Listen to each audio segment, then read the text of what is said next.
जिनके जिनके पास किताब है वो किताब का एक्सरसाइज निकालेंगे। एक्सरसाइज प्रश्नावली 1.2 निकालेंगे। कितना निकालेंगे? एक्सरसाइज 1.2 निकालेंगे। और क्वेश्चन नंबर 3 और 2 में बोल रहा है कि पूर्णांक के लिए निम्नलिखित युग्म के HCF और LCM ज्ञात कीजिए, जबकि इसकी जांच भी करना है।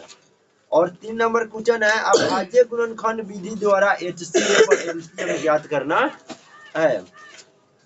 ये आपका वास्तविक संख्या का क्वेश्चन रहा है, रियल नंबर का। ठीक है, एक्सरसाइज 1.2 का एक्सरसाइज। लेकिन आज तो एक्सरसाइज के साथ साथ ना कुछ कंसेप्ट सिखाया जाएगा।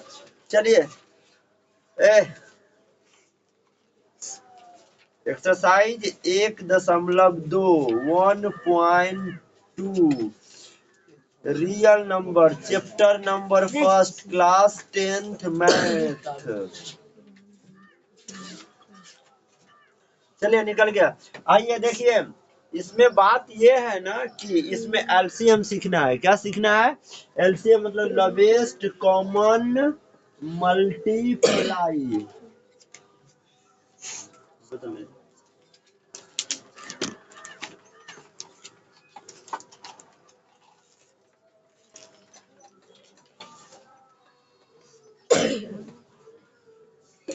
Lowest common multiply.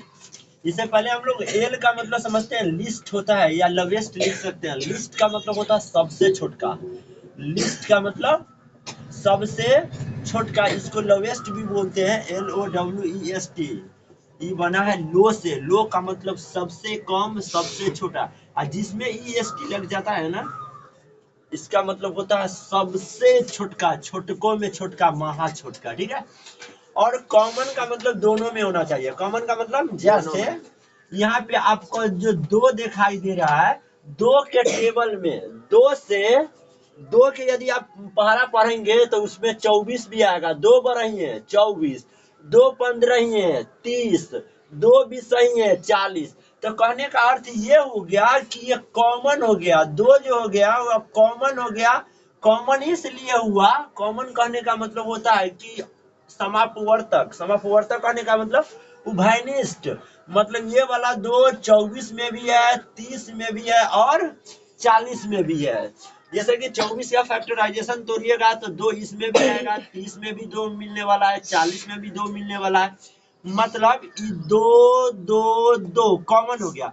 कॉमन का सही अर्थ ये हुआ कि सब में मिलने के बाद, सब में मिलने के बाद, चाहे वो 4 गो क्यों न हो, 3 गो क्यों न हो, सब में से एगो लिखना है।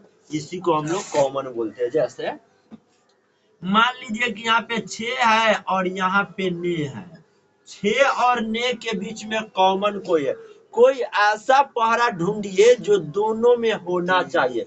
जैसे कि आप ढूंढेंगे 2, तो 2 के पहरा में 6 आता है, लेकिन 2 के पहरा में 9 नहीं आता है, तो फिर नहीं हुआ। अब कोई ऐसा ढूंढिए जो दोनों में कॉमन होना चाहिए। तो आप 3 निकालेंगे। जब ये 3 निकालेंगे तो 3 दूना कितना 6 और 3 तिहाई कितना 9। तो हम लोग बोलेंगे 6 में और 9 में 3 क्या है? कॉमन है। आइए आगे बात करते हैं मल्टीपल। एम का मतलब होता है मल्टीपल। मल्टीपल कहने का मतलब लसा में कोई ऐसा संख्या ना होगा जिसको लगाने के बाद वह संख्या आपको गुणा के रूप में लिखा हो। मल्टीपल कहने का मतलब अपवर्तक होता है। अपवर्तक कहने का मतलब आप उसको फैक्टराइजेशन के रूप में लिखते हैं। चलिए नाम से तो पता चल गया। लिस्ट का मतलब सबसे छोटा, कॉमन का मतलब दोनों में होना चाहिए, मल्टीपल का मतलब वह गुणा के रूप में होना चाहिए, गुणनखंड के रूप में होना चाहिए। ये हुआ एलसीएम का इंग्लिश का फुल फॉर्म और इसका मीनिंग। अब आते हैं हिंदी में। हिंदी में लघु का मतलब होता है सबसे छोटका, या तम का मतलब होता है छोटकों में महा छोटका, या समा का मतलब समान होना चाहिए। जैसे यहाँ पर आप देखे हैं 24 में, 30 में, 40 में 2 समान है। 2 क्या है? लेकिन अगर जो हम आपको बोलेंगे क्या 5 समान है, तो 5 समान नहीं है। क्यों? क्योंकि 40 में आपका 5 है, 30 में आपका 5 है, तो 30 और 40 के लिए 5 कॉमन हो गया, मतलब समान हुआ, लेकिन 24 के फैक्टराइजेशन में आपका 5 शामिल नहीं है। तो हम लोग बोलेंगे कि 5 जो है इसका अपवर्तक नहीं है, किसका?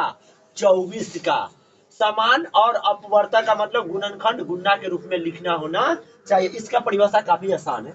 वह छोटी से छोटी संख्या, वह छोटी से छोटी संख्या जो दिया हुआ, आपके क्वेश्चन में जो जो संख्या दिया हुआ है, दिया हुआ सभी संख्या से विभाजित हो जाए। आइए इसका मतलब समझते हैं। जैसे कि हमारे पास क्वेश्चन नंबर फर्स्ट रहा है, क्वेश्चन है कि 2, 3, 4 का लिस्ट कॉमन मल्टीप्लाई ज्ञात करें। तो ये जो क्वेश्चन है ये बहुआ वाला क्वेश्चन है, और आपको परिभाषा समझने के लिए ये समझाया गया है कि इसका अर्थ क्या होता है। सुनिए, आप 2, 3, 4 आपका दिया गया संख्या है। कैसा संख्या? दिया गया संख्या। अब ना इससे 12 कोई संख्या सेलेक्ट कीजिए, और ऐसा संख्या सेलेक्ट कीजिए जो संख्या सेलेक्ट करने के बाद आएगा ना, इस सबसे भाग लगना चाहिए। कोई बच्चा कहेगा सर 8 लेके नहीं देख सकते थे, 6 लेके दिखाइए था। मान लीजिए कि हम 6 लेंगे, 6 लेने के बाद 2 के टेबल में 6 आता है, तो हम लोग बोलेंगे 6 वह संख्या है जिसमें 2 शामिल है।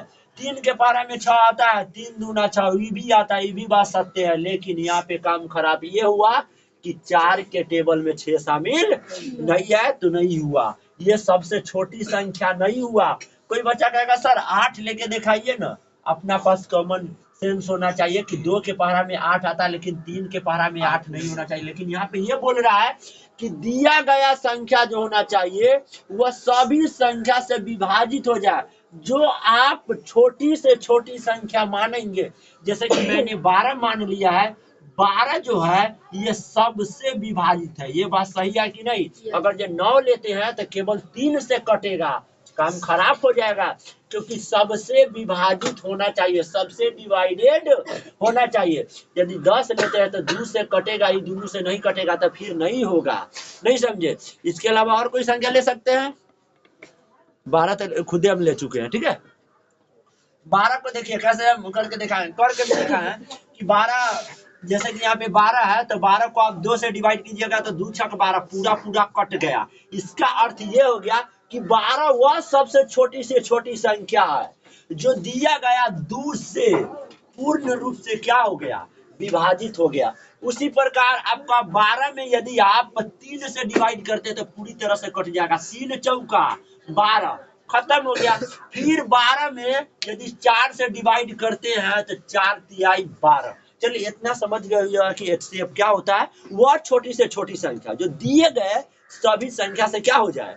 विभाजित हो जाए। जैसे कि 12 वाला एग्जांपल से आपको समझ में आया, इसका आंसर 24 भी हो सकता है। कितना हो सकता है? 24। कोई बच्चा बोलेगा सर कैसे? तो ऐसे, क्योंकि 2 बढ़ाइए 24, 3 8 24, 4 6 24। लेकिन यहाँ पे बोला है वो छोटी से छोटी संख्या, मतलब सबसे छोटका संख्या। 24 भी कट गया, होने के आंसर 24 भी हो सकता है, लेकिन 24 नहीं होगा, क्योंकि 24 ना बड़ी से बड़ी संख्या हो गया।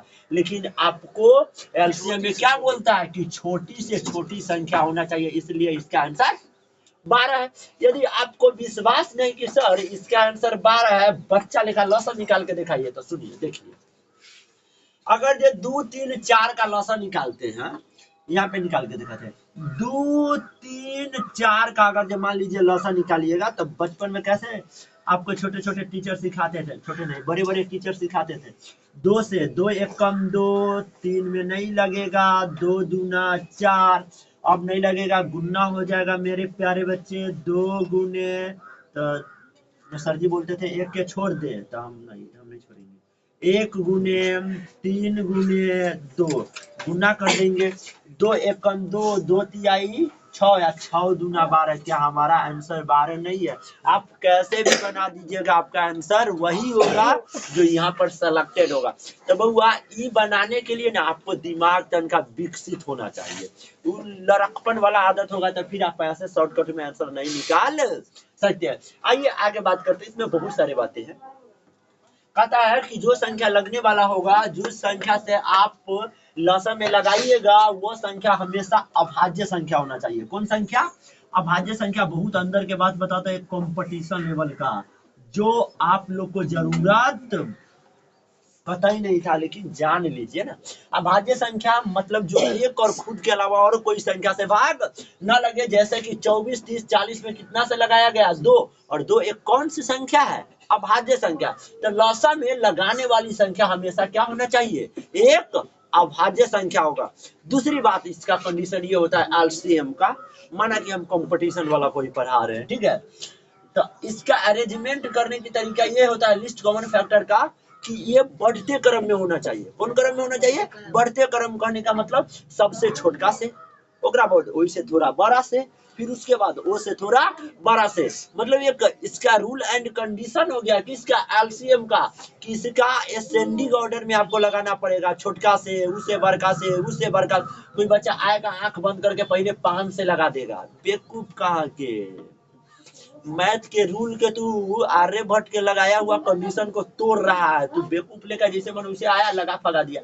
पहले आएगा 3 से लगा देगा, ओकरा बाद 5 से, ओकरा बाद 2 से।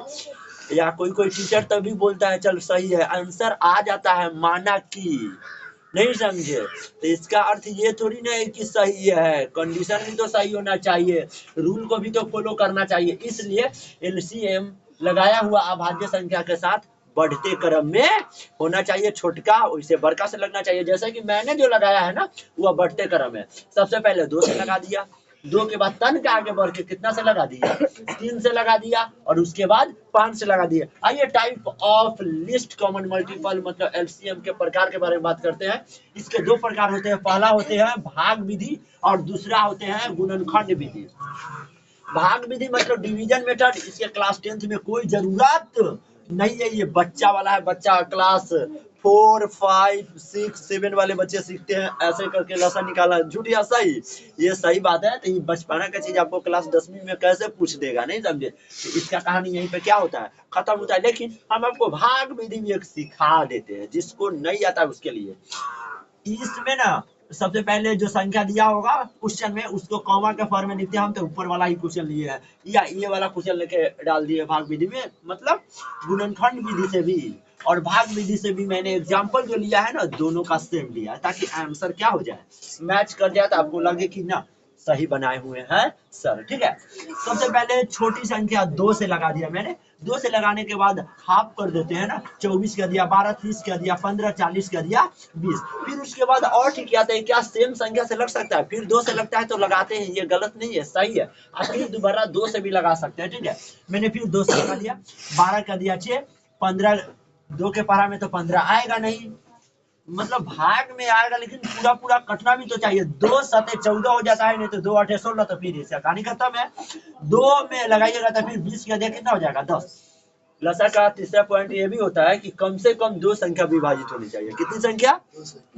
मतलब भाग जो लगना चाहिए ना, कम से कम 2 संख्या में लगना चाहिए। जैसे कि यहाँ पे 15 में भाग नहीं लगा, फिर भी 12 और 20 में लगा ना, तो इसका अर्थ ये हो गया कि लगेगा। लेकिन यदि केवल 12 में लगता है तो इसका मतलब ये होता है कि भाग नहीं लगता। उसके बाद फिर से लगाते हैं ना, 6 का दिया 3 होता है, 10 का दिया 15 होता है। अब फिर 3 और 15 जो होता है, ये पहले सोचना पड़ेगा कि कौन किसके टेबल में आता है। फिर 3 के टेबल में 3 एकम 3 और 5 3 कितना आता है? 15 आता है। फिर 5 नहीं आता है तो नो टच। ठीक है, उसके बाद 5 से लगाना है, और 5 एकम 5, और फिर 5 एकम 5। और याद रखिएगा, लास्ट में लगाने के बाद ना लाइन रेखा ये वाला नहीं पारते हैं। ठीक है, मतलब छोड़ देते हैं, रेखा को नहीं खींचते हैं। उसके बाद जो जो अभाज्य संख्या से आप लगाए हैं सबको गुना कर दीजिए ना। इसलिए लिस्ट कॉमन मल्टीप्लाई बराबर क्या वो 2 है, 3 वो 2 कितने 3, 1 3 कितने 5, 1 5 गुना करके देख लीजिए। 2 दूना 4, 4 दूना 8, 8 पंचे 40। और 40 में जब आप 3 से मल्टीप्लाई करेंगे तो आपको कितना मिलेगा? 0 और 4 तिहाई कितना हो जाएगा? 12, 120 प्राप्त हो गया। लेकिन हम कहेंगे कि भाग विधि को यहाँ पर कोई जरूरत नहीं है, इसलिए इसको क्या मार देते हैं? स्किप मार देते हैं। आते हैं जो हमें परीक्षा में बनाना पड़ता है। आपको परीक्षा में पूछेगा कि 24, 30, 40 का लसा अभाज्य गुणनखंड विधि द्वारा ज्ञात करें। सेम 2 नंबर में क्वेश्चन पूछता है, ऑब्जेक्टिव में पूछता है, और लसा मसा और दो संख्या से संबंधित कुछ और प्रश्न आते हैं। दो संख्या का गुणनफल बराबर लसा गुने मसा, होता है कि नहीं होता है? बिल्कुल होता है। तो उसकी चर्चा बाद में करते हैं। आइए यहाँ पे फोकस करिए। हमारा कर्तव्य बनता है कि आपको अभाज्य गुणनखंड विधि को समझा देना, और ये एग्जाम में 2 नंबर का ऑब्जेक्टिव, 2 नंबर का 2 गो ऑब्जेक्टिव, 1 गो 2 मार्क्स का क्वेश्चन बन जाना चाहिए। आइए फोकस कीजिए। सेम संख्या के साथ बताते हैं। जैसे कि हमारे पास 24 है, 30 है, 40 है, और इसका लसा जो निकालना है ना, ये फैक्टराइजेशन मेथड से फाइंड करना है।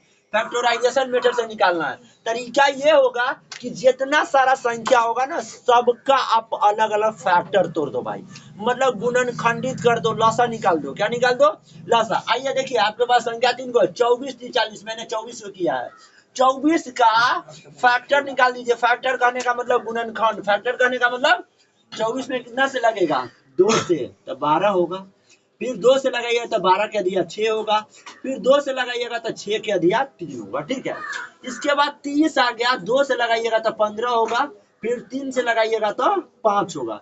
फिर आपके पास 40 लास्ट संख्या बच गया। 2 से 20, 2 से 20 के 10, 2 से 10 के 5।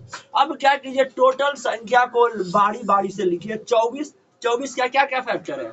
2 2 3, 2 2 2 3, 2 2 2 3 गुना के रूप में। ठीक है। 30 क्या लिखिएगा?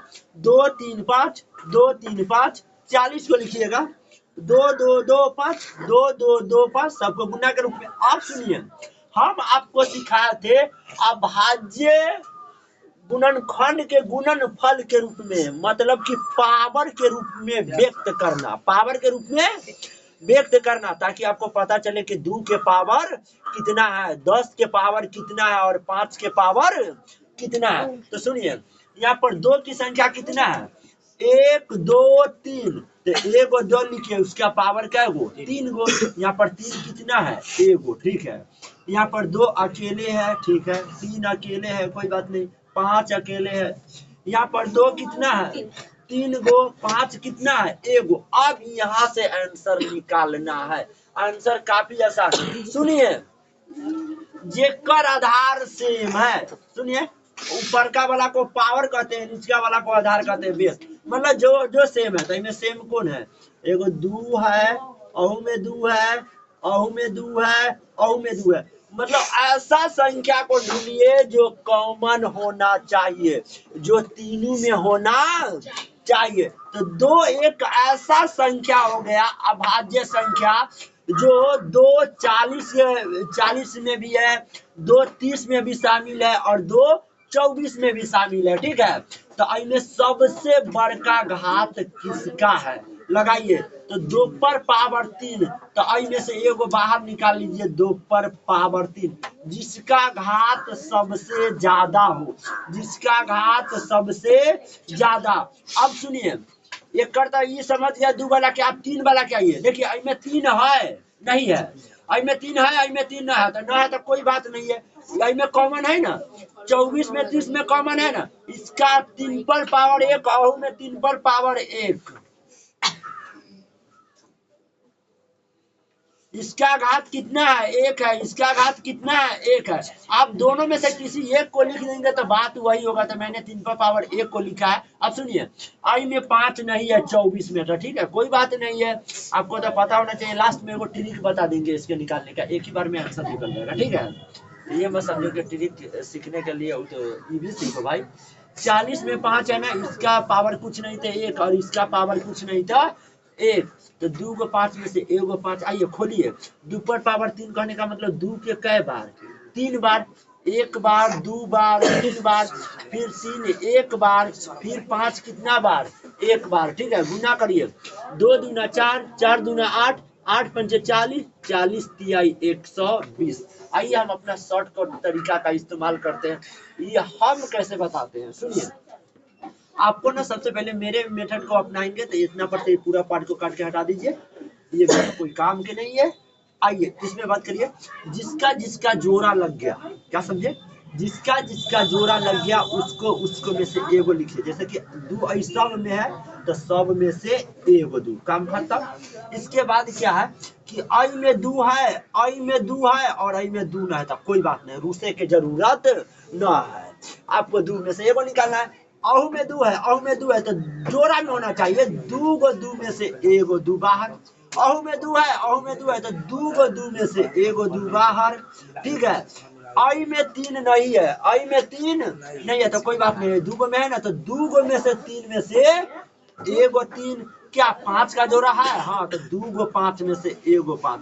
कितना आसान रहा ना, जोड़ा लगते जाएगा उनमें से एक को निकालते जाइए। और लौसे में ये भी बात है, जोड़ा लगता है ओकरो लिखते हैं और जेकर जोड़ा न लगता है ओकरो लिख के आपस में क्या कर देते हैं, गुन्ना कर देते हैं। इसी के साथ आप लोग एक सवाल बना के दिखाएंगे, क्वेश्चन है 25, 30, 50 का एलसीएम याद करें, जल्दी बनाइएगा इसको, बाकी आप लोग बना करके कमेंट कीजिए।